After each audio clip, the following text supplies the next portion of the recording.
looking for. I recommend Jesus to you. Whatever it is. Oh, yeah. Whatever it is. God's got it. He got a house of land. Silver and gold. If you're sick, he's got medicine. He's got healing power. He's got healing power.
Good morning, True Spirit.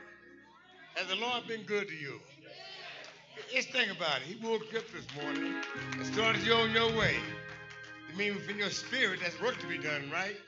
On his behalf, right? Amen. So let you know, first of all, starting off is that Deacon Wright is your Deacon of the Week. Have any concerns or situations? I need help in anything, toward anything? Call him, please. The numbers in the program as well outside in the foyer on the bulletin board. Amen? Let's both have a scripture, a prayer, and one song. I'll do the scripture. The prayer will be Deacon Carney. Our song will be Deacon Munn. Amen? Amen. Please stand for the reading of the word.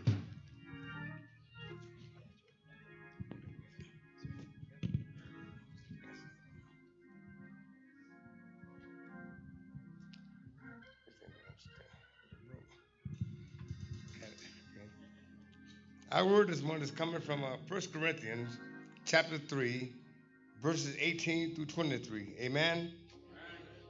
The word reads as such: Let no one deceive himself. If anyone amongst you seems to be wise in his age, let him become a fool, that he may become wise. For the wisdom of this world is foolish with God. For it is written, He catches the wise in their own craftiness. And again, the Lord knows the thoughts of the wise, that they are futile. Therefore, let no one boast in men, for all things are yours, whether Paul or Apollos or Cephas, or the world or life or death, or things present or things to come. All are yours, and you are Christ, and Christ is God.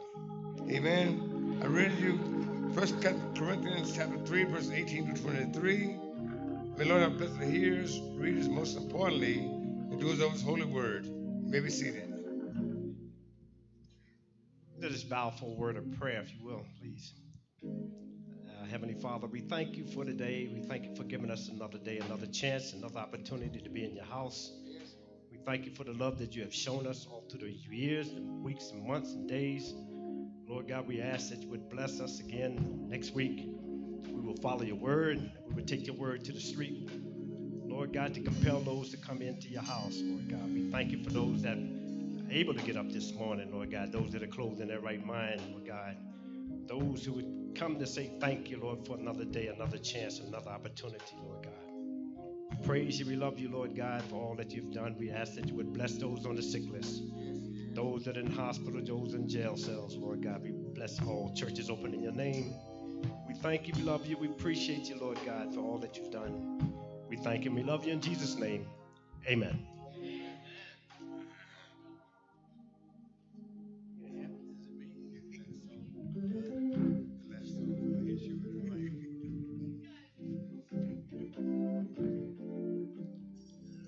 Would everyone help me sing this little song, please? Shine on me, oh, shine on me. Let the light from the lighthouse shine on me, oh, shine on me, shine on me. Let your light right from the lighthouse, let it shine on me. I've heard the voice of Jesus say, come on to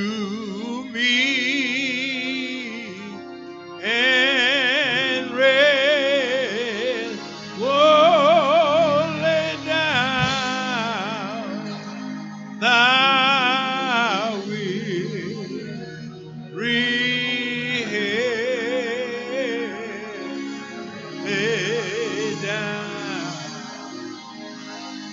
right here upon my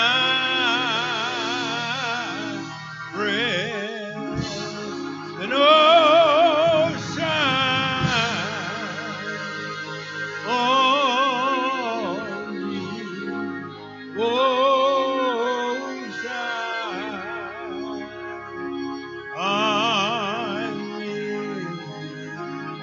Let your light right from the lighthouse, let it shine on me. Oh, shine on me.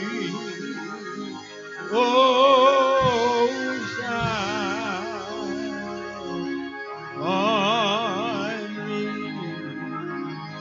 Let your light right from the lighthouse, let it shine on, Lord, let it shine on me.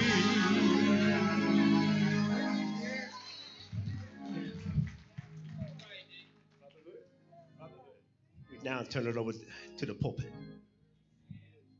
Amen. Give God some praise. Let him shine on us. I may need a little light on you today. You've been working all week, and now you come to the church house, and you know that Jesus can illuminate on you right now. If you believe it, you can receive it. Give God some praise.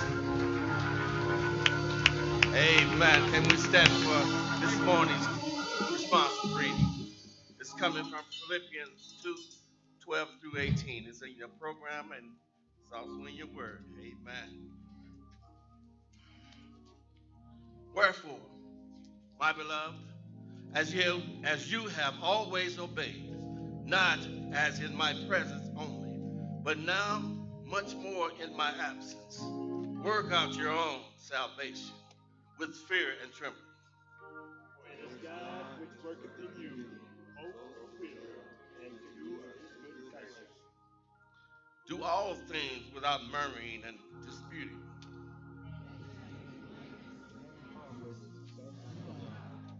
I rebuke.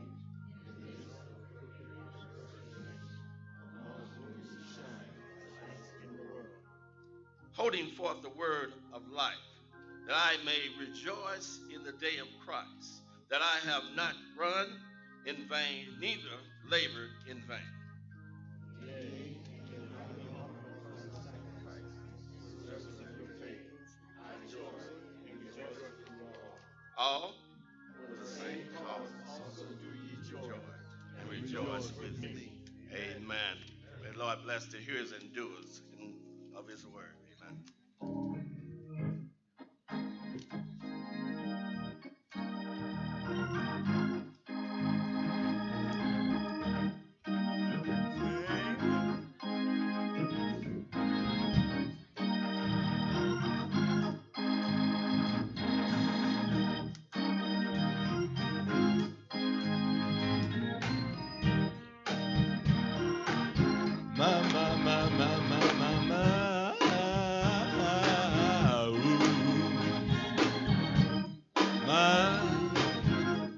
All we need is a guitar. Guitar goes bloom, bloom, bloom, bloom, bloom, bloom, bloom, bloom, bloom, bloom. Oh Lord, we gonna have a good time this morning. Hey, hey, hey, hey, hey, oh, hey, hey, hey, hey, hey. Listen, my soul was sinking in a world of sin, grace and mercy, and they took me in, picked my feet up out the miry clay, and put me down on solid rock to stay. Oh, what a relief it was when God rescued me. Mm-hmm. He loosed the chain that had me bound, and He set me free. And it felt like cooling water, felt just like cooling water, cooling water from Grandma's well. Listen, y'all. Sleepless night, so much pain. Couldn't see no sunshine, child, nothing but rain. We'll endure through the night. In the morning it will be alright. I said, oh, what a relief it was when God rescued me. He loosed the chain that had me bound, and He set me free. And it felt like, felt like, felt like cooling water, cooling water from Grandma's well.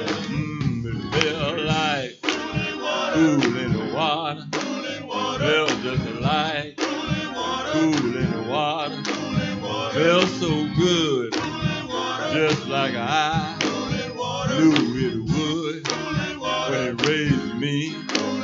Felt just like cooling water, saved my soul, made me whole. But I'm reminded of another water. I'm reminded of another water. Let me tell you what happened to me. It took me down to a muddy pond to be baptized. Yes, they did. Baptize me. Name of the Father. Baptize me. Name of the Son. Baptize me. Name of the Holy Ghost. Name of the Holy Ghost. And we all become one. That ain't all. Y'all don't hear me. But I came up from that water. I had a brand new walk.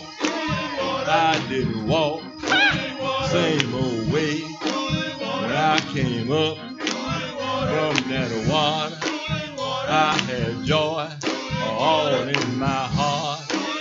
No more pain, changed my mind. I didn't think the same old way. Changed my heart. I had a different word to say. It changed me. It changed me. I didn't want to just live. I wanted something I could give. How about you? How about you? Can I ask y'all a question? Ask y'all a question. Have you been dipped? Have you been dipped in that water? If you've been dipped in that water, you'll find joy in that water. You'll find peace in that water. You'll find love in that water. You'll find hope in that water. You'll find deliverance in that water. You'll find forgiveness in that water. Find salvation. Find salvation in that water. In that water. Praise God for that water. Praise God for that water. Praise God for that water. Cooling waters from Grandma's well.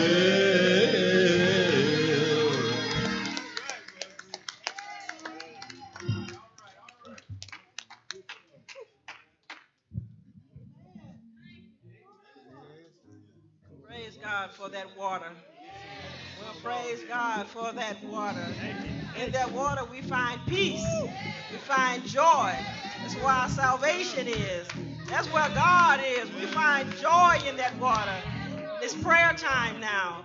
We can come boldly to the throne of God and let our requests be made known. God has given us that ability to come before him and talk to him. We are his children. He wants to hear from us. He tells us to cast all our cares on him because he does care. He does care. He cares what you're going through. We're going to ask this time if you come to the altar.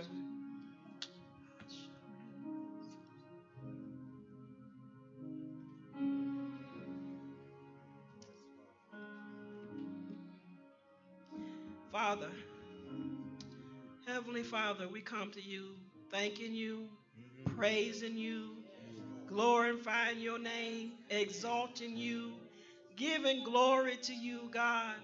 Lord, we thank you, God, for another day, God, another hour, God, another minute, God, another second, God.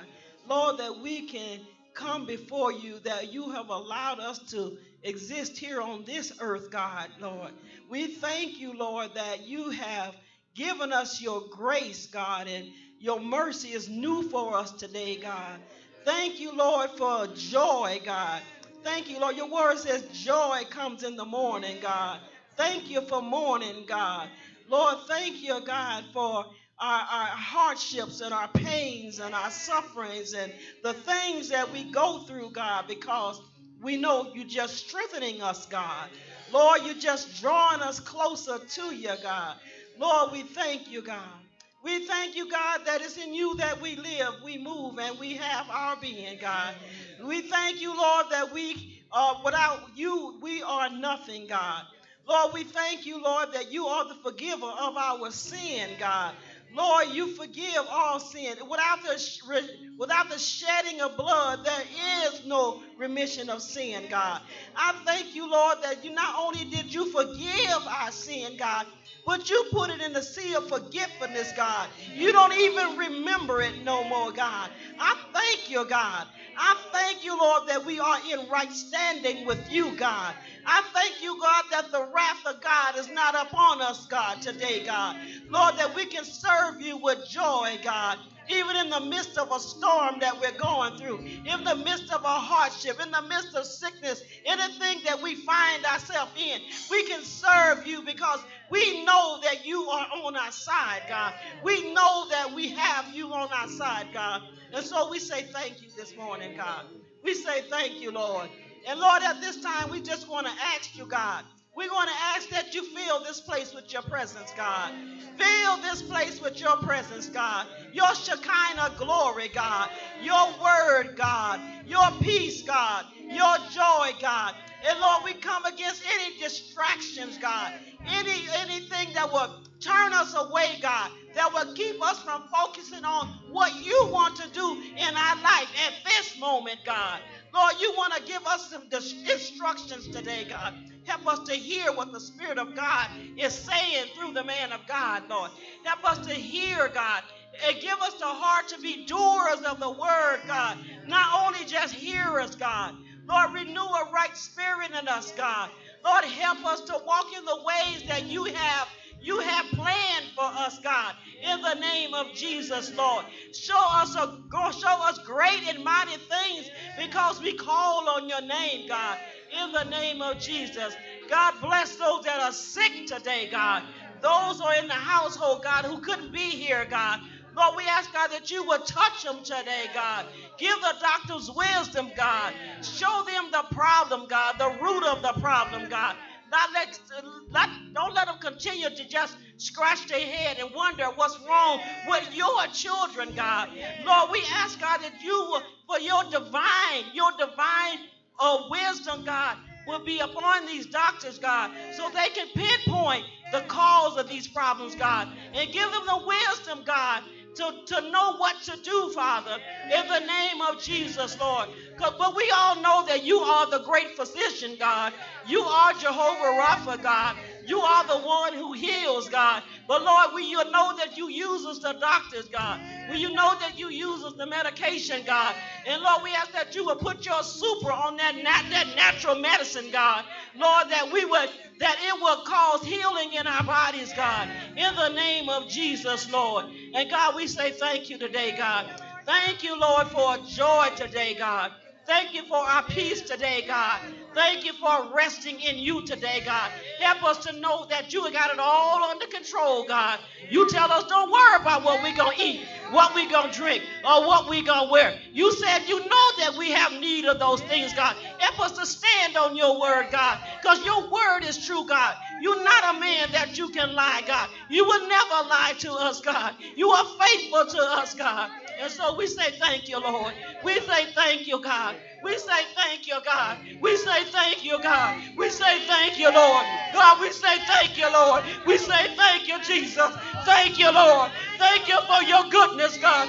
Thank you for your grace, God. Thank you for your mercy, God. Thank you for your loving us, God. Thank you for never letting go, God. We say thank you, Jesus. Thank you, Jesus. Thank you for healing our bodies, God. Thank you for giving us testimonies, God. Thank you for showing us the right way, God. Thank you, Lord. Thank you for never leaving us nor forsaking us, God. Thank you, God.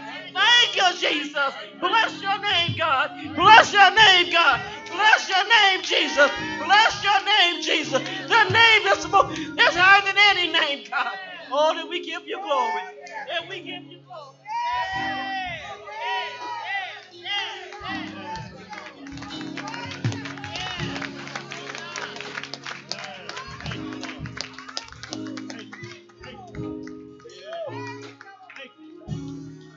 Yes, Lord. Hallelujah.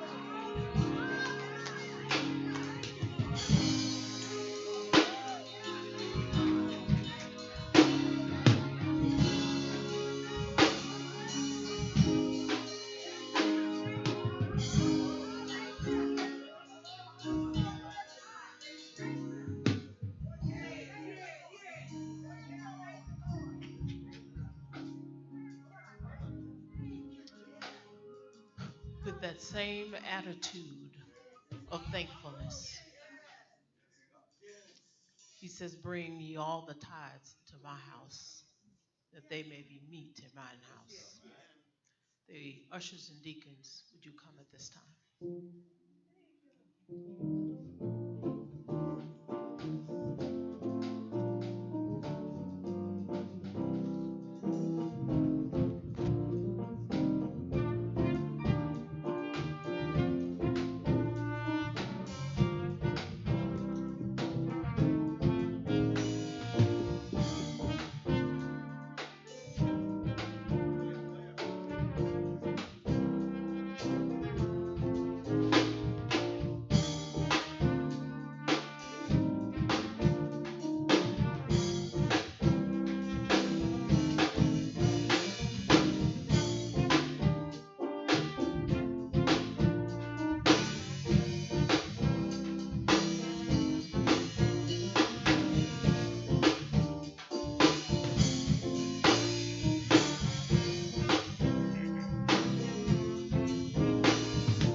gracious Father, we come lifting up this offering before you.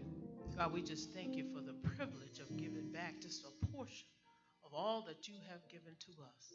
God, may it all go for the upbuilding of your kingdom. In Jesus' name we pray. Amen.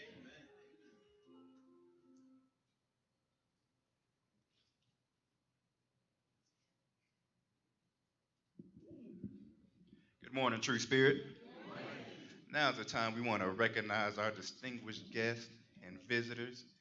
If you are visiting or are a guest, would you please stand and remain standing so our hosts can give you a token of our appreciation of our visit.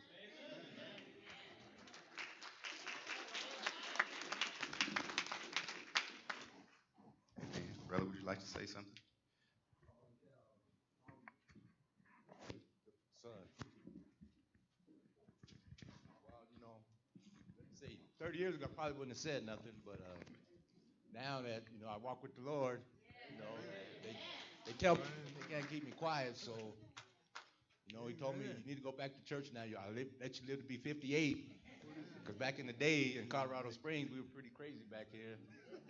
You know, I had to go to prison, do my time, but he made me do that for a reason, and I'm back now. Kind of miss my dad, but, you know, so, and he's teaching me.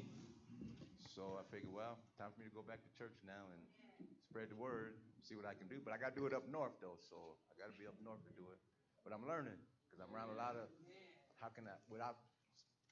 but the white people taught me. I know that sounds kind of crazy, but, you know, sometimes you got to go up to them places, and that's where he sent me. But I learned a lot.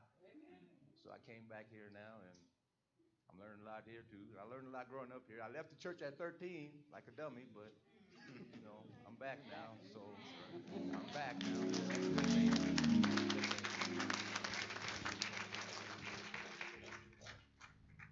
And we welcome you back. The church has a saying on behalf of the pastor and first lady. God loves you, we love you, and there's nothing you can do about it. Praise God. We have one announcement before we go into the overhead.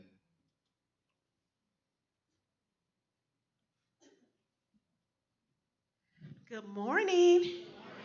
All right, I'm not going to cry all day, but it's just one of those days. God is good. Amen. Is God good? He is good to me. Amen. I'm standing on behalf of Sister Patton, which is our president of a women's ministry. The women's ministry of True Spirit is sponsoring their annual retreat on September 7th. This year's theme is Diamonds in the Rough, and the scripture is James 1st chapter, the 12th verse. The location is at the Julie Penrose Carriage House at the Broadmoor Estate. The cost is $15 to come, and that's going to include for your lunch and a light breakfast. We do have a sign-up sheet out there in the vestibule. So if you sign up, make sure you pay your $15. If you cannot make it, sponsor someone else to be able to come. It's only $15, and it's September 7th. Thank you.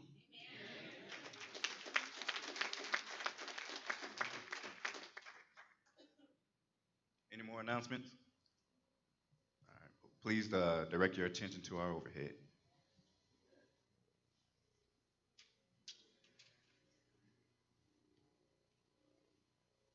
We say it every week, and you know I'm going to say it again, but did you know that you can still be a part of Sunday service if you are away? You can watch live and previous services by searching and subscribing to the channel TSBC Media on YouTube. If you recently joined True Spirit, we have a class just for you. It occurs every Sunday in the fellowship hall starting at 9:30. For those of you that want to brush up on the Word of God and dive deeper, we also have our Sunday school, which occurs at the same time. This Thursday, we will have our church business meeting at 6 p.m. Now I want you to take a moment and look at this. What you are seeing is all the back to school items that you guys have been bringing in for TSBC's back to school giveaway occurring this Saturday. There will be free haircuts, shoes, and backpacks at this event, which will occur from 10 to 12 p.m.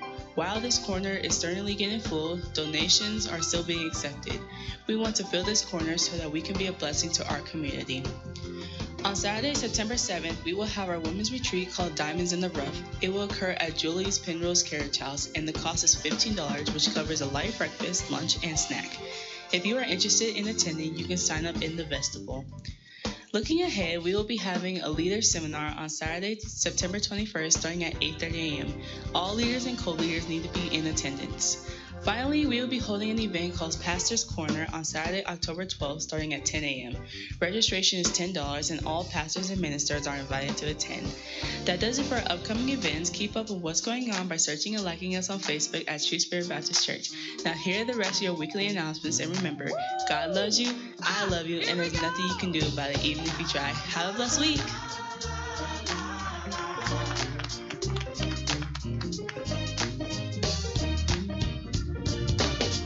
When I think about my life and how he rescued me from dying inside, I think about him and all the battles in my life he helped me win. I know the world can see that he's on my side, now blessing me. So I will shout it from the highest mountainside. Oh, if you didn't know by now you should. You can see God is good. Gave me joy that no one could. God is good to me. Yes. Listen to the light, made the wrong things right. Gave me joy that no one could. God is good to me. Now I can say I never had someone to love me this way, to even hear me when I pray, protecting me each and every day. Take a look around you, and you will see how good he is too. Then we can sing it out too. Oh, if you didn't know by now you should. You can see that God is good. Gave me joy so good to me. Yeah. He made it right. Gave me joy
And the saints of God said, amen.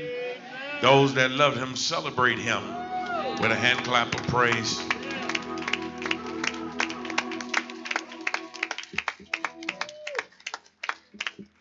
God is good to us all the time. Because he's good, we should always celebrate him despite of our circumstances. We heard the preacher tell us this morning that you should celebrate him even with the thorn in your side.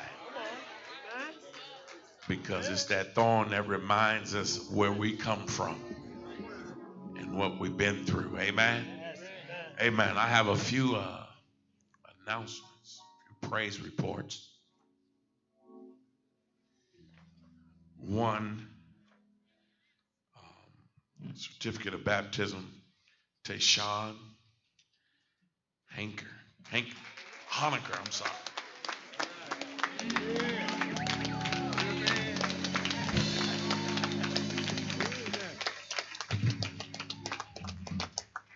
Certificate of baptism by Brother Marlon Price.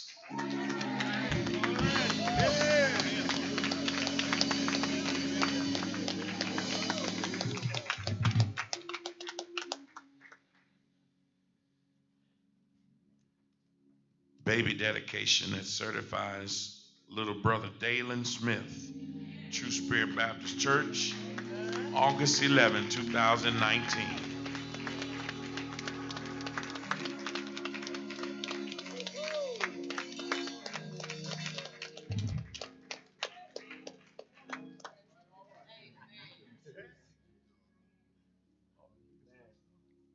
That's our Silver Awards baby. He was baptized and christened on our 25th church anniversary.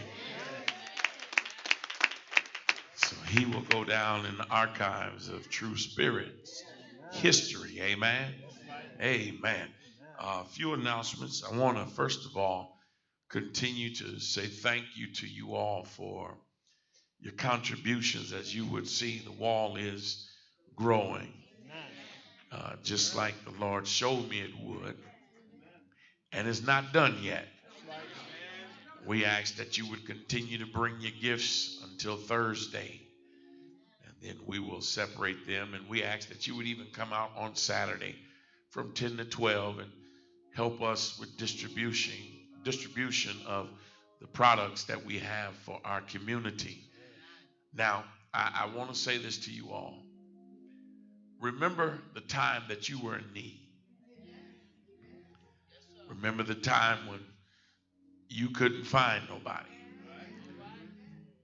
Here we are, a church that the Lord mandates us to help those of the poor or those that may be in the lesser mind state of living than we are. So I want us to really put that in our hearts. If you didn't bought, you can buy again. If you haven't bought, buy. I was under the impression and told that I believe it's a store by the Big Five is going out of business, and they have a lot of name brand shoes that have been on sale, ranging from $20 and up. And there are a lot of shoes that I know came from there that's over there. And you can just go out and contribute. Walmart always have rollback prices, even though they roll back to the original wholesale price, but they got a lot of prices. But we want to be a blessing to this community. We get caught up in coming to church to fashionize our living, but truly church is on the outside of this building. If we can minister to someone that's less fortunate or would appear to be less fortunate, we're doing some of the works that he has asked for us to do. So my brothers and sisters, I ask you again to please, ma'am, please, sir, purchase something for kindergarten through 12th grade, some shoes and school supplies, and bring them in, and we will continue to fill the wall up. And we're looking forward to just giving back to the community. If you want to help out on Saturday, please, ma'am, please, sir, be here at about 9:30 a.m. as we will give directives of what we want to do and how we want to do it. It's not going to be complicated, but we're not going to show favoritism either. Amen. I don't want anybody misleading somebody. Well, the good shoes down here and the no names is down here. It's one shoe per child, one bag per child. And it's first come, first serve. And so we want to do that as well. Also, if you haven't noticed, those that walk by the kitchen, there's a sign that we will no longer allow young people to go into the kitchen. I was in a meeting this week, and sometime we let our children run wild. And I watched a young boy touch a burner on the counter, and it took the whole skin off his hand. And so with that being said, I'm watching ours. I know Sister Carolyn is on top of that stuff, but I put a sign out there now. So you can't say you haven't been told. You can't say if they get on you, they don't have a reason to get on you, because they do. Amen. So please watch your children. Don't let them run in and out of the kitchen, because we don't want anyone to be hurt. Amen. Also, again, I want to invite those that may be interested or want to go and come, as we will at the end of September.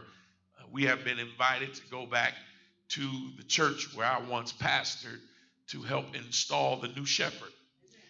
And we have a list of people that are currently going.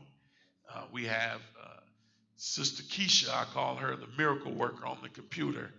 She has found many great deals with the airlines. So if you're interested in going with us to Illinois, please, ma'am, please, sir, see her, and she'll get you the information as we go back and celebrate. Now, I know some people are saying, why? When you're doing God's work and you move when he say move, you can go back to places and not be hated. Y'all will catch that tonight. I know some spirits, I pick up on it. I see your body posture. I see your eyes. I even hear your voice deep down on the inside. Why? You'll catch on later. Amen. I don't hate on no preacher. I promote preachers, and I look forward for preachers being promoted. So on that weekend, we're going to go and be a part of that celebration. And those that are going is filling up. Myself and Deacon Little John is looking into the transportation, taking care of the transportation. And right now we're at 15. And so we all on the same plane. So if y'all hear about a party on the airplane, know it was the people of True Spirit. Amen. We're going to do it in fun and joy and love and laughter. Amen. Also, as many of you know, one of our good servants, Deacon Thomas Powell, has been in the hospital for the last several days. He, along with Sister Faye Mitchell, is there as well. I've spoken with the doctor and his daughter, who is the chief in charge. Request was made this part of the week to have no visitors, but yet there were some that still decided to go up. I spoke with him yesterday. Spoke with his daughter as well. And they're asking that if you come, please come. But I'm asking, if you go, don't stay long. 10 minutes. That's what I teach when we visit the sick. Because when you go in after 10 minutes, it becomes personal. You start talking and you start looking and acting a certain way. You don't know the situation. And then if the doctor happens to come in, we nosy. We won't excuse ourselves. We have to be excused. So I'm asking you, if you go out and visit Deacon Powell or Sister Mitchell, 10 minutes, that's all. Give them family time.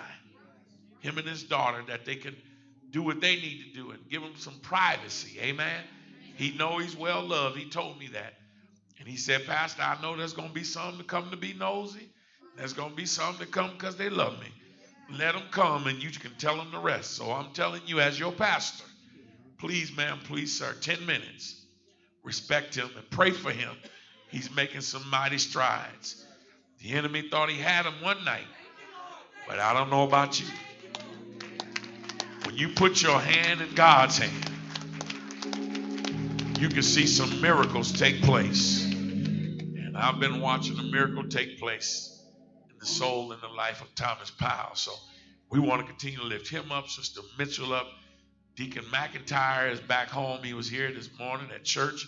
We want to keep him in prayer and keep him in prayer as well. We got a lot of our family that's been ill, but God has been good to them. And so we want to keep praying for them. Sister Anna is back. Keep praying for them. Amen. Amen.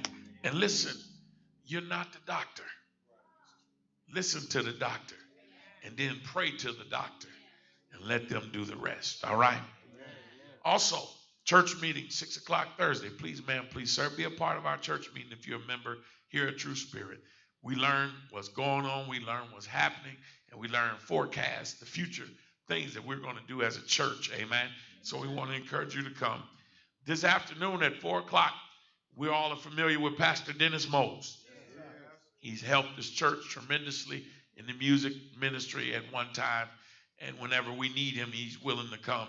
So today at St. John Baptist Church, he will be celebrating his first year pastoral anniversary at 4 o'clock.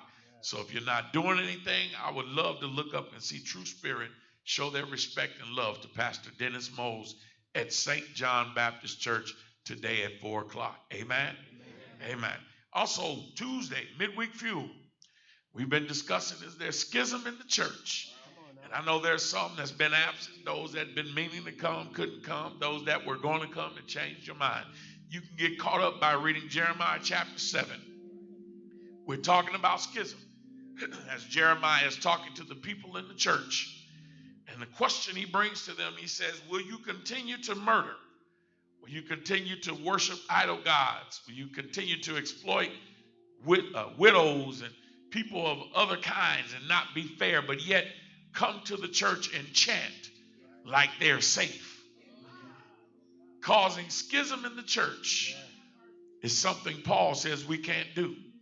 But even in the Gospels of the Gospel, it tells us that a house divided cannot stand, which indicates that when you are a schism starter, you become a busybody. Your life is full of so much drama, you're looking past your drama and dipping your nose in other people's drama. Y'all tight this morning. But also, not only the fact that you become a busybody, you become a gossiper. And when you're a gossiper, that is a camouflage of a person really needing prayer. And so we're learning what the Bible says about schism. See, God has a place for people that does schism. It's called the altar. And we have to learn what we must do to eliminate schism in the church and stop being a part of schism groups. Because it's those schism groups, when you read in Jeremiah 7, I don't care what Bible you grab, be it NIV or Presbyterian Bible, you'll understand that the children are affected. The next generation is affected. And we're held accountable for what we teach and exemplify the next generation. So I want you to come Tuesday, 11:30, 7 o'clock, to be a part of our midweek fuel. Listen, if you think just by studying at home, you getting what you need, keep praying. Because the Bible says, you must study to show thyself approved. A workman need not ashamed to rightly divide the word of truth. And in your study, you must always get an understanding. But Solomon says, a wise man seeks counsel, and a foolish man denies it. And so that's why we have Bible study, so that you can come and hear what God is sharing with us and what he wants us to do as a church. Because I know everyone in here don't like schism. Don't nobody like to hear gossip on yourself. Look at somebody and say, don't talk about me.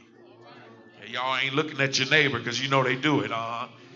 And so you don't want to be a part of schism. So we want to find out what it is he wants us to know. So come out Tuesday. I know that'll wake you up there. Amen. Amen. Don't our ushers look so nice spread it out on this? Yeah, give them a hand. Amen. It looks so nice, beautiful, and handsome on the doors, standing so uniformed. Amen. Sister Carolyn just smiling. Amen. Amen. That's good. We're grateful for what they do. Give yourselves a hand. And we'll continue to clap as these brotherhood come and give us a word and song. Amen. Amen.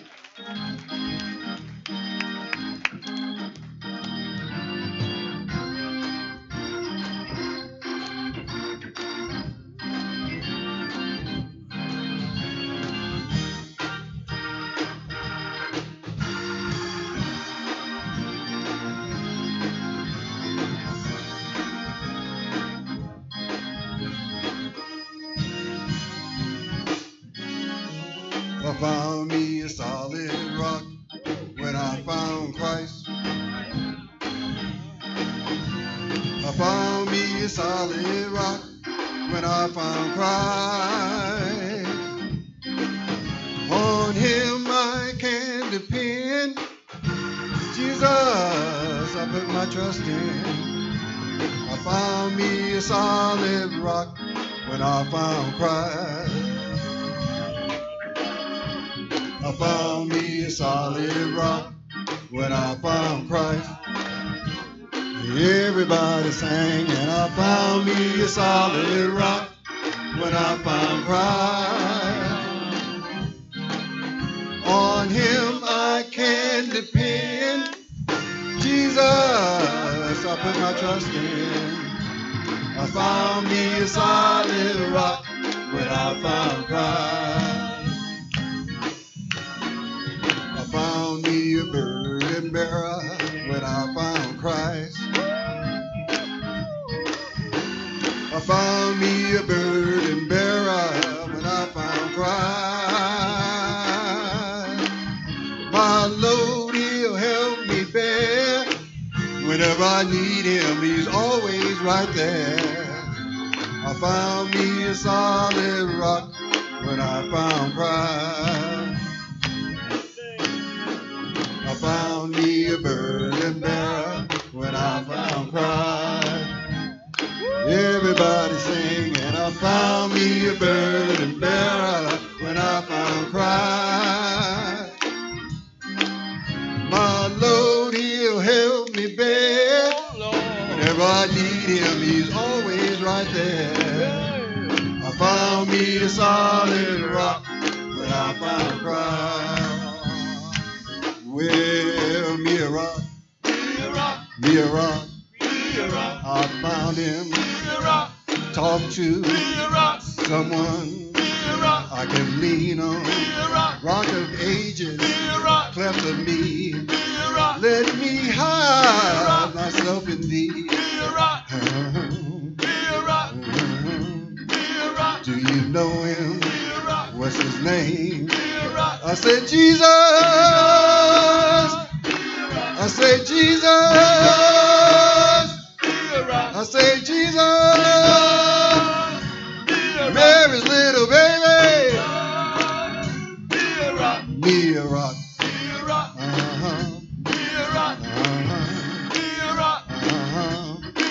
You can call him in the morning.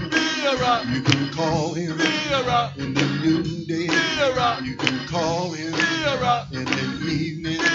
You can call him in the midnight hour. He'll always be right there, right by your side. His name is Jesus. I said Jesus.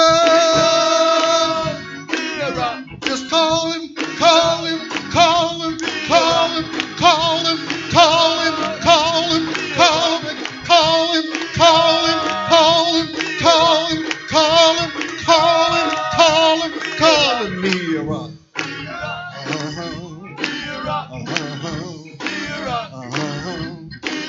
See, I found me a solid rock when I found Christ.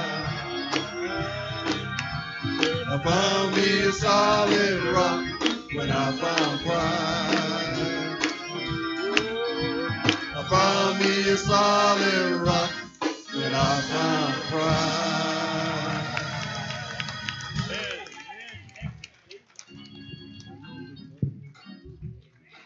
Amen. Give the brotherhood a hand. Amen. Amen. Our children are dismissed for Children's Church at this time. Amen. Amen. Get a brotherhood one more hand.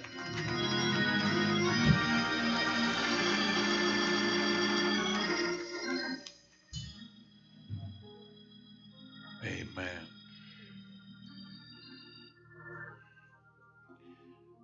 As they leave.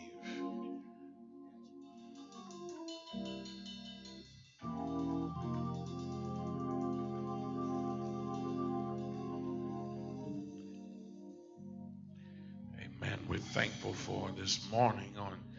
This morning we heard a word from Minister Turner for the first time. Amen. He did share with us his testimony. We're grateful for that as well. Our God and Father's preaching time. Songs have been sung, gifts have been given. Now is preaching time, and we need a word from on high. That you would put some crumbs from the Master's table. That you would feed us until we want no more. Lord, we ask that you would hide me behind the throne. Let them see your image upon me. Let them hear your voice through me. So, Lord, this word fall on fertile soil and disrupt stony ground. So, Father, let the words of my mouth and the meditation of my heart be acceptable in thy sight. Oh, Lord, I praise you, give you all glory and adoration because you're my strength. And, Lord, I love you because you're my Redeemer. And the household of faith said, amen.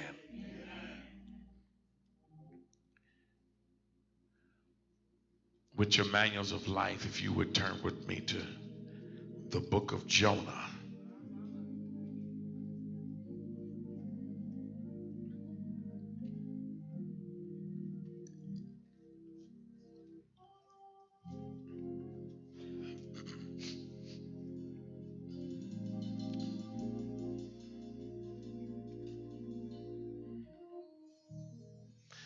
The book of Jonah, chapter 2.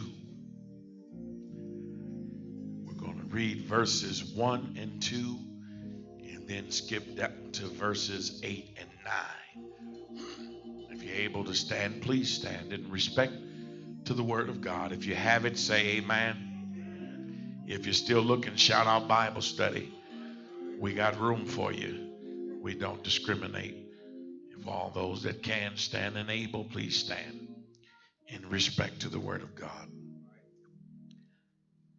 And it reads, Then Jonah prayed unto the Lord his God out of the fish's belly, and said, I cried by reason of mine affliction unto the Lord, and he heard me. Out of the belly of hell cried I, and thou heardest my voice. Jump down to verse 8 and 9. They that observe lying vanities forsake their own mercy, but I will sacrifice unto thee with the voice of thanksgiving. I will pay that I have vowed. Salvation is of the Lord. And the word of God is blessed. You may be seated. If you would give me just a few moments of your time to pray with me as I prayed with you all on Monday when the 49ers beat the Broncos. I wasn't going to let that slide. Y'all know that, right? Preseason, win is a win, loss is a loss. If you would help me preach the subject, the topic, man on the run. Man on the run. Man on the run. As we trace Jonah's journey, we know he tried to run away from God. Chapter 1 tells us where he receives instructions from the Lord telling him to go to Nineveh and announce to its citizens that God is preparing to judge the city based upon its wickedness. This city of Nineveh, we know, is the capital of Syria, which had oppressed and subjugated, meaning they brought control under the people of Israel. This city took pride in oppressing people, and all because they wanted control. Now Jonah knew that God's threat of judgment was not absolute, but it was a means of getting the people of Nineveh to repent and turn to him. And as we look at today's believer and the unconverted, what is the prophet saying to you to make you want to turn and run to the Lord? What is the prophet saying to you that make you want to turn from your wicked ways? I believe a messenger by the name of Solomon said it best in 2 Chronicles chapter 7 when he says, if my people who are called by my name shall humble themselves and pray and seek my face and turn from their wicked ways, then I will hear from heaven and will forgive their sins and heal their land. Even though Jonah knew God's and he was God's messenger and believed that God was acting out of love for Nineveh, he yet refused to carry the message to the people because he hated them and he preferred that they would be destroyed. And my brothers and sisters, even in today's world, it's mind-blowing how people will ignore God for their own power. I don't expect to get too many amens this morning, but if you're a powerless person, you should be shouting, because no one wants to gain personal power when God has given you direction. Because we know if God don't give you direction, you are powerless. But when God gives us direction, you become powerful. And sometimes we get caught up in our powerful minds and our prideful hearts that we think we're so powerful, but really you don't have no authority over nothing. Y'all help me today. And so it's mind-blowing because some people don't understand how God can be so gracious and not hate, but continue to distribute his mercies to those that don't listen. And so then, if I can, just say something here. Don't allow your prejudiced behavior to cause you to go another direction. Nor should you allow your prejudiced behavior to ignore God's voice. So then if I could just keep it right there, if he tells you to go right, you should go right. If he tells you to go left, you should go left. But we all can witness to the fact that we've experienced some Jonah moments. He's told you to go left and you went right. He told you to go right and you went left. In fact, many of us know we might be living in some Jonah moments right now.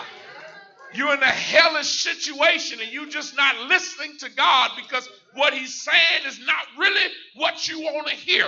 Many of us might be connected to some hellions that may not need to be in your circle, but yet because you love them, honor, and respect them, you don't want to let them go. I'm preaching better than you sounding.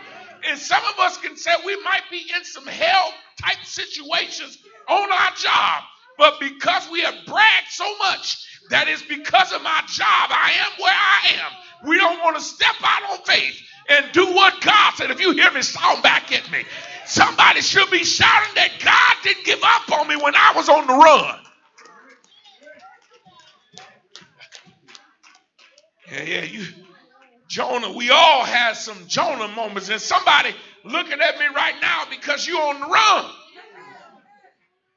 You're on the run, and there are some things that we need to understand. Before I can even get there, I thank God for what Minister Turner said. Some of us are on the run, and we have developed thorns that we didn't realize was going to come. He elaborated on thorns in the side, and because, watch this, you are on the run, and you think you smell like roses. You done ran into a thorn bush, and now you're left with many of thorns. And I know you're looking at me funny, but some people need to know that God has designed it for a reason.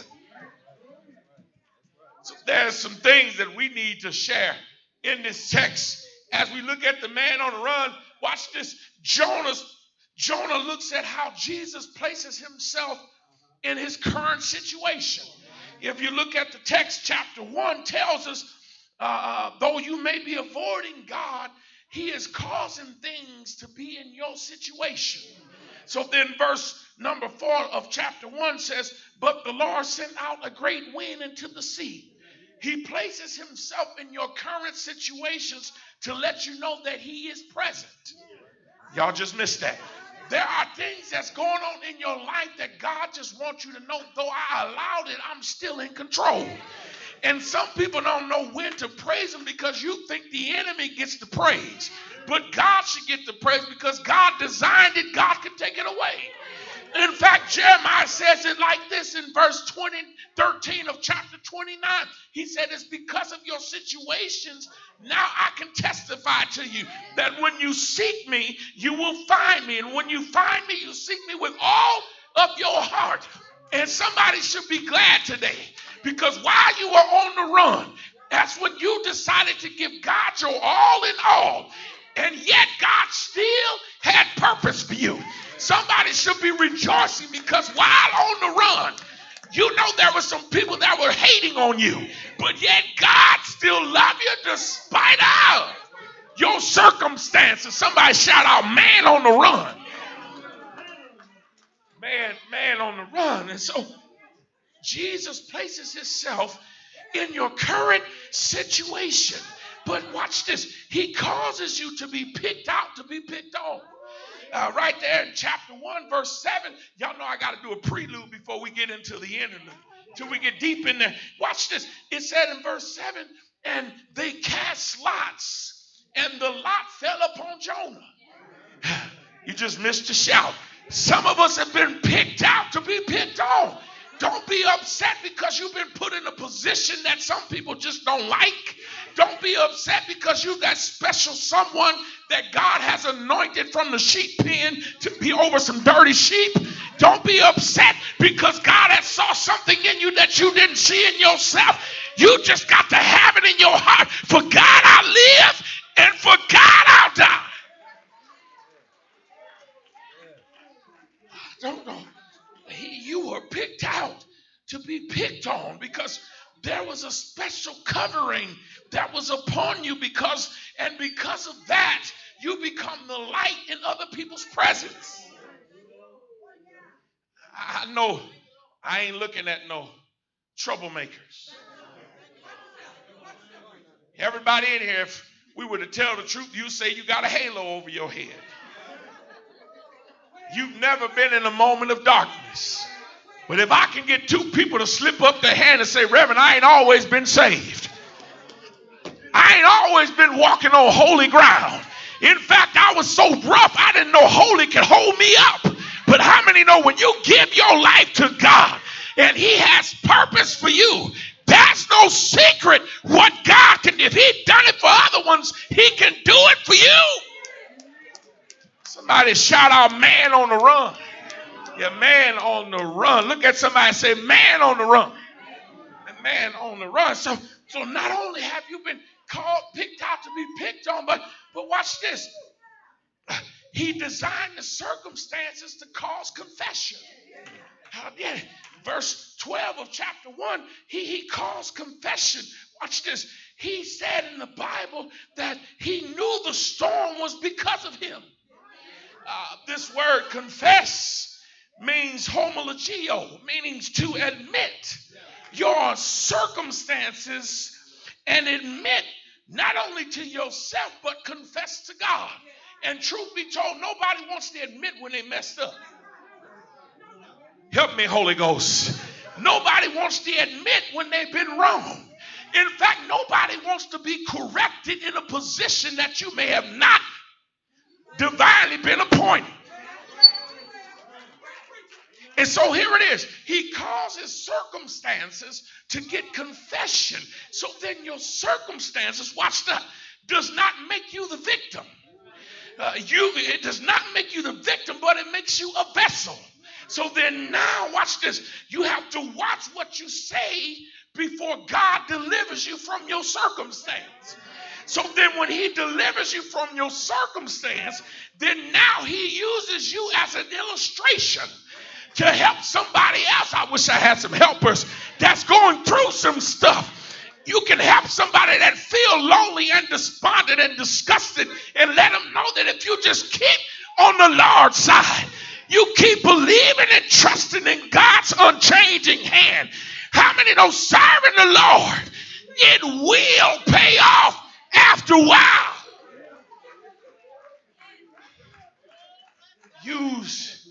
He'll use you as an illustration. Reverend Minister said it this morning. Many folk don't want to tell testimony because we know sometimes if the testimony ain't good enough, it becomes a test-a-lie. And so then now watch this. God has to use you as an illustration of a liar to show you what a liar can be converted to. I wish I had some liars in the house. You done told some lies. In fact, you lied before you came to church. You just ain't been told what the lie was. And truth be told, we all have lied at some point in our life. Lord, I don't need it, but yet I want it. I don't need you, but yet I want you. Lord, I'm not looking, but yet I'm trying to find you. And if truth be told, I'm grateful that he took a lying tongue and allowed it to be an encouraging tongue. So now I can speak life into those that lie. Those that don't tell the truth, those that walk dirty, I can lift them up and say, keep your hand in the wine and chain because God will make a way. Look at somebody and say, stop lying. Yeah. Half of y'all looked at me because you sit next to your girl or your best friend. Man on the run. So the first thing I saw in the text, y'all still with me? The first thing I saw as we entered to chapter 2, the first thing is we need to understand the purpose of the fish. Now, y'all know, I don't try to bust people out, but y'all know for many years we was told Jonah was in the belly of a whale.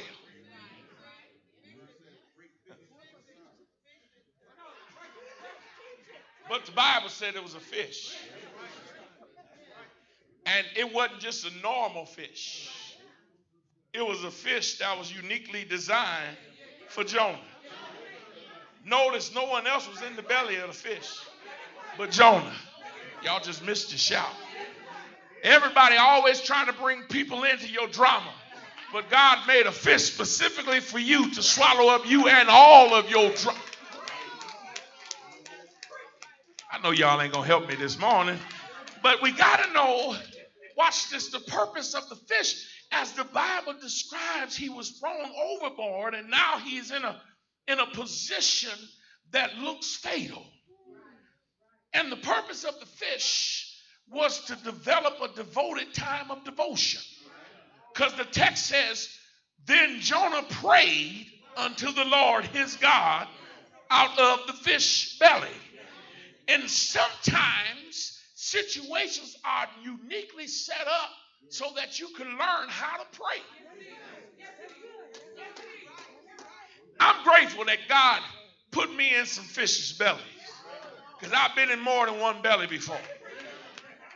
See, God knows what to do. He ain't going to put you in the same fish over and over again because we ain't doing the same sin. We do different stuff.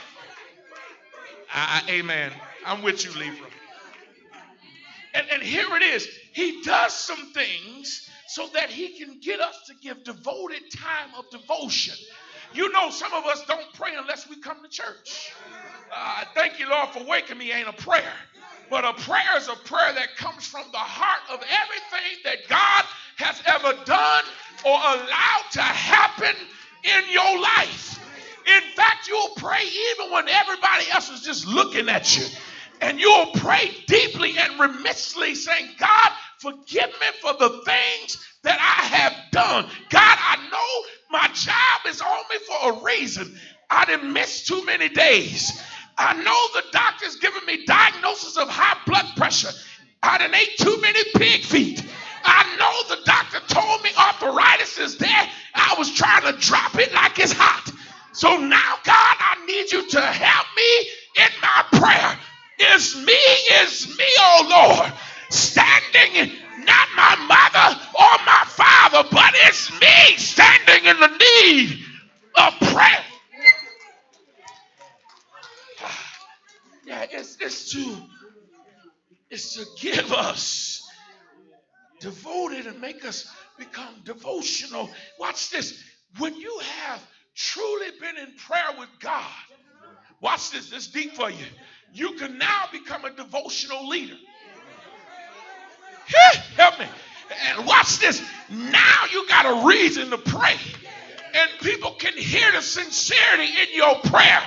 Lord, I was a wretch undone. Who would save me from this wretched body of destruction? But I thank God for Jesus. Y'all looking at me and ain't shouting. That it was Jesus Christ that decided to save a wretch like me. It was his amazing grace. How sweet it sounds that saved a wretch. Somebody shout out, a man on the run. A man on the run. And watch this. The good news is God gets the best out of us when we are at the bottom. He gets the best out of us when we are at the bottom. Because now when you are lower than low,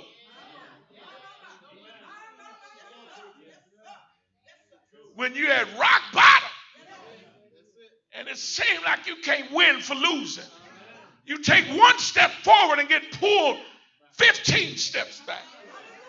And it seems like the further you go back, you lose sight. That's when God then, watch this, gives you a revelation. God's meaning of the purpose is to give the revelation so now you would not have to deal with the situation once he releases you. And so watch this. Jonah would not have been in the situation if he had to listen. Because the crew told Jonah, you need to pray. And we need to recognize that some of your own ignorance is because of what's going on in your current situation. And your situation is because of some of your own personal ignorance. And you do know we got some people in the church that just can't be told nothing. That think that they have arrived because now you don't eat bologna and cheese. You can eat ham and spam. And there's some people in the church that think they got it all together because you've been reading the Bible from Genesis to Revelation. But baby, let me tell you something. Every time you open up the Bible, there's a new revelation. You can go to King James. You can go to the study Bible. You can even do Bible research. And the research says the Holy Writ is true. In the beginning was the Word. And the Word what? Somebody holler, man on the run. Man on the run. But watch this, y'all. Y'all sit down. I'm just talking now. But not only is it the purpose of the fish, but notice this, the prayer inside of the fish. The text says, Jonah said, I cried by reason of my affliction. Who did I cry to? Unto the Lord. Notice he didn't say he cried to his friend. Notice he didn't say he was trying to find his homies or his mother, father, but he cried unto the Lord. And watch this. I want you to look at Jonah's desperation of distress. Because of his affliction, he recognizes who had the final say. Come here, Joel. Chapter 1, the Lord giveth, and the Lord taketh away. We recognize that God has the first and the final say. God has the beginning and the ending of all of your stories. And don't you know, when you recognize the prayer inside of your fishy life, God can turn down the drama and he can cut off the dilemma. And some people don't understand because you like being fishy. You like being smelly. You like being messy. You don't know when he's going to turn it down because you done caused so much mess. I'm helping if I can. Caused so much mess. You don't know when to sit down and shut your mouth and let God work it out.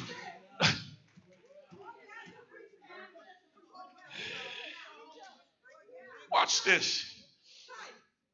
No matter what level of distress you in, it ain't over until God says over. Watch this. Jonah's testimony identifies that God's name is instant in its works. Because the text says, after he did all that, if you're still in your Bible, it said, and he heard me. But he had to call him first. You just missed it. He had to call him first in order to be heard. Let me hope you a little bit. Some people just run their mouth instead of calling on God first so he can hear their big mouth. In some circumstances, you need to give him all the praise first before you start running your mouth calling KK, Karen, Boo Boo, and K. Because KK, Karen, Boo Boo, and K don't mean you no good. In fact, you was with them when you got in trouble. And some people can't grow in ministry because you're around some people in ministry that like to get you in trouble. Look at somebody and say, stop causing trouble. Don't make this a fishy situation. And so here it is. He said, and he heard me. And watch this. If you know God's name works in an instance, that's why he tells you, if you ask it in my name, it shall. See, ain't nobody ready. And many should raise their hand because had it not been for you calling on the name of Jesus, you know you wouldn't have got that job. You wouldn't have that car. You wouldn't be living in that house. Your health conditions wouldn't be good. But when you call on the name of Jesus, it's something about the name of Jesus. It's the sweetest name that I know. Somebody holler, man on the run. Man on the run. He had to recognize God's ability is quick when you call his name. And so here it is. Watch this. He said in the text that his testimony, he identified his level of faith. Look at the text. His level of faith was in hell. That's what the Bible says. Look at it. He said his level of faith was in hell. But God still helped him.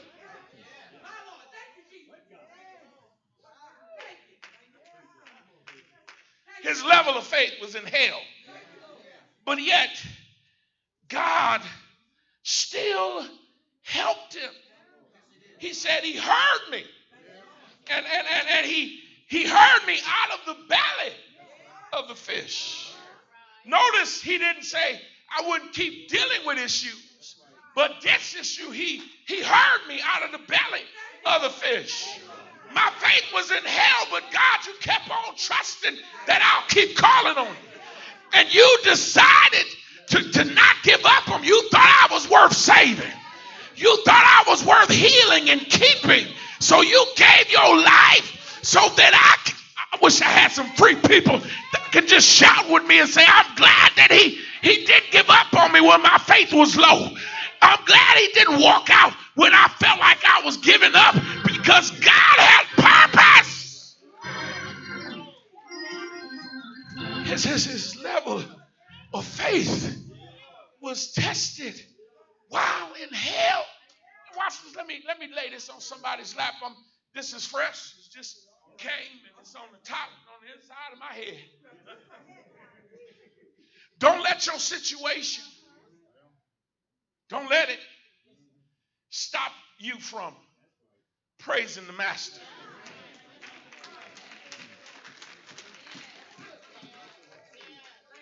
Because watch this. when you praise the master, how many know he'll take you from a messed up situation? And because you're praising the master and you've been touched by the hands of the master, you will become a masterpiece. I know I'm looking at some delivered people that can say I was messed up, but God put his hands on me.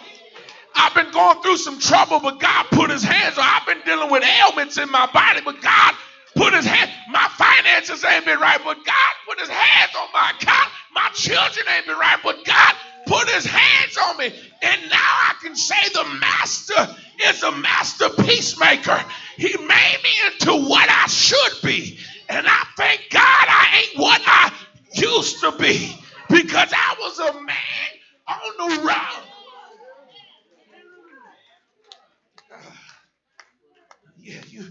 That's why we have to understand that you have to shout now before the battle is over, because you got the victory. And some people don't understand. You're looking at the fish as a bad situation, but God allows you to take inventory of your life while you're in the fish, so then now you know who to call on and who to trust. But watch this real quick. In the situation that Jonah was in, the text says, verse 8, they that observe lying, vanities, excessive pride, forsake their own mercy. That's what your Bible said, verse 8. Y'all with me? We ain't even got no snack today. And so here it is. It says, they that observe lying vanities, that means deal with excessive pride. Watch this. The Lord puts you in a fishy situation to purge your pride. Some of the stuff that you're going through is to purge your pride. Watch this. Because he's saying, don't allow your pride to omit your promise of praise. Watch this. Look at the text. Look at verse 9. But I will sacrifice unto thee with the voice of thanksgiving. That's what the text says. Don't let your pride omit your promise of praise. And then look what he says. I will praise you and pay that I have vowed, because salvation is of the Lord. I will praise you while I'm in my current situation, but I will wait until my change comes. Because when my change comes, you're going to set me free. Y'all ain't got no freedom today. In fact, Job says, if a man die, shall he live again? All the days of my appointed time, I'm going to wait until my change comes. But the Bible says, John, come in chapter 8, he says, if the Son sets you free. See, you just missed that right there. The whole church should have jumped up. Then you are free indeed. And I wish I had somebody that could say, I'm glad I waited. Because now that it's over, I don't have to go back to where I came from. Now that it's over, God said that I am free. And when God said it, I sure enough believe it. Why? Because God's word will never come back void. I wish I had some free folk in the house. The Bible says, let the redeemed of the Lord, redeeming those that have been bought with a price, those that have been pulled from the pits of hell, let the redeemed of the Lord say so. Look at somebody and just holler at them.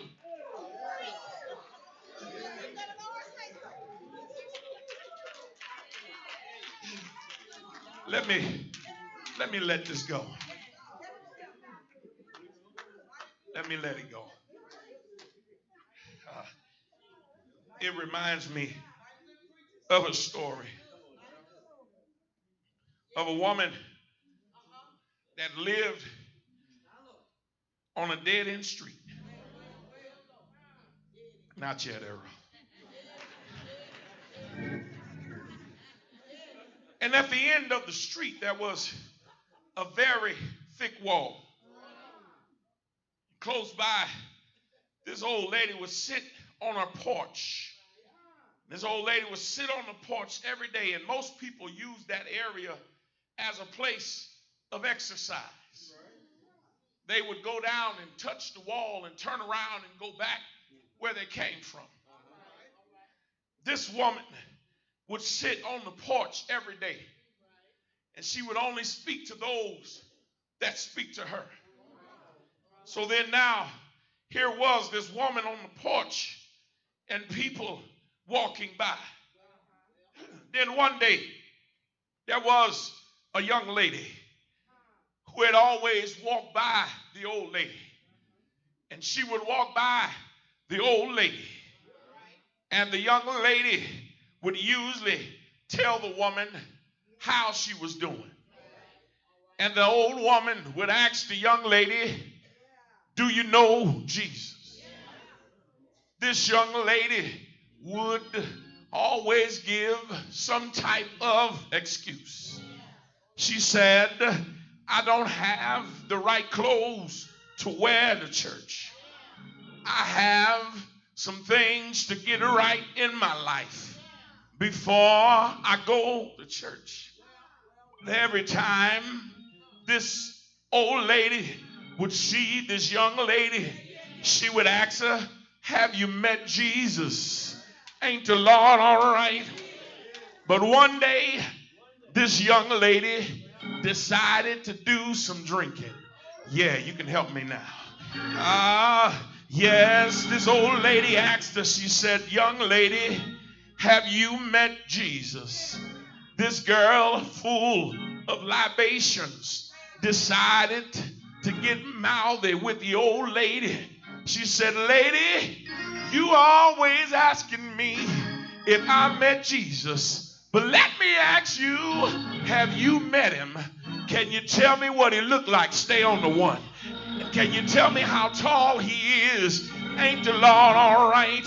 She said, you tell me every time you ask me the same question, have I met Jesus?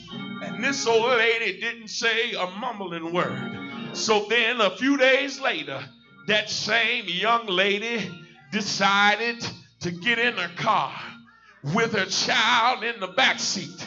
She had been dipping, she had been sniffing, and she had been drinking. Y'all know what she was doing. Ain't the Lord all right? She decided to keep driving her car. And when she drove past the police, they saw that she was driving reckless. And then they put on the lights. Ain't the Lord all right? While she was in her car driving down the street, drunk as a skunk with a child in the back seat, she forgot where she was and she took a turn down the street. There was a dead end where the old lady lived. Ain't the Lord all right? While she was going down the street, she forgot to touch the brake and she slammed on the gas. Just before she got to the wall, the car decided to make a U-turn and stop on a dime. When the police got to her, they looked at her. She started laughing. She said, tell me, where is that man? They said, lady, only ones in your car was you and your child.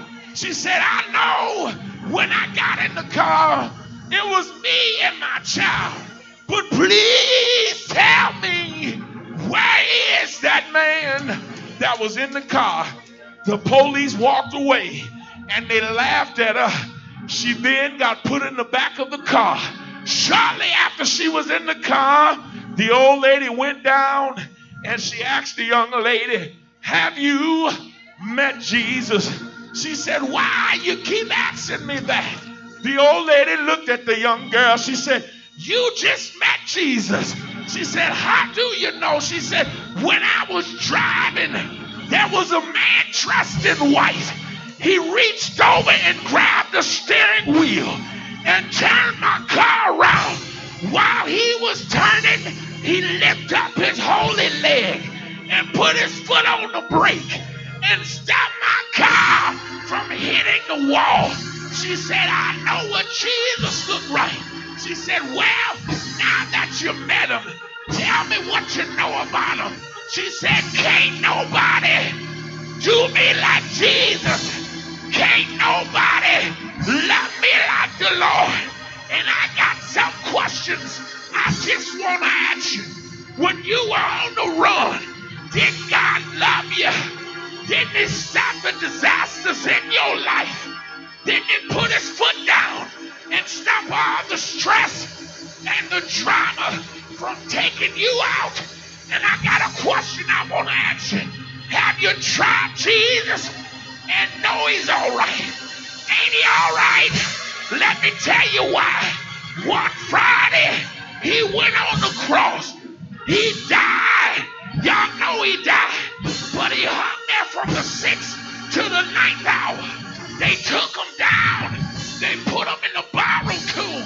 Y'all know he stayed there all day Friday, all night Friday, all day Saturday.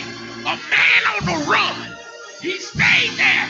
But early Sunday morning, he got up and he stopped life. And he gave life.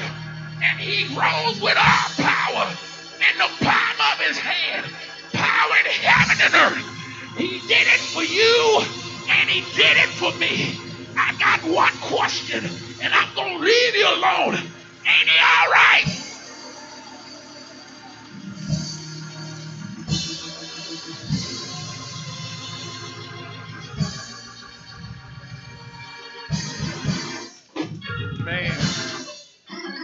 Man on the run.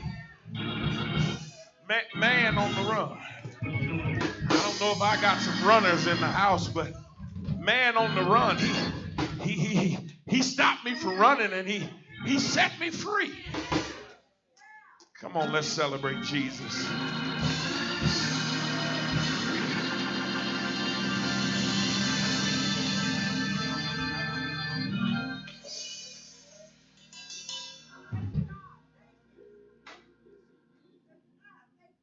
It's a good place to stop. Not to stop preaching. Not to stop teaching. But a good place to stop so we can reach for more. If you've experienced a life like Jonah, you'll look at that text and get your own shout. Because I decided that, and I realized that no matter how well a preacher can articulate the Bible, he can't save you. The preacher has no saving power. But through the preached word, the word is the preaching power that saves souls. And you know, preachers, we get up, we give it everything we got. And yet we pick and choose when we want to celebrate God. But the songwriter says every day is a day of thanksgiving.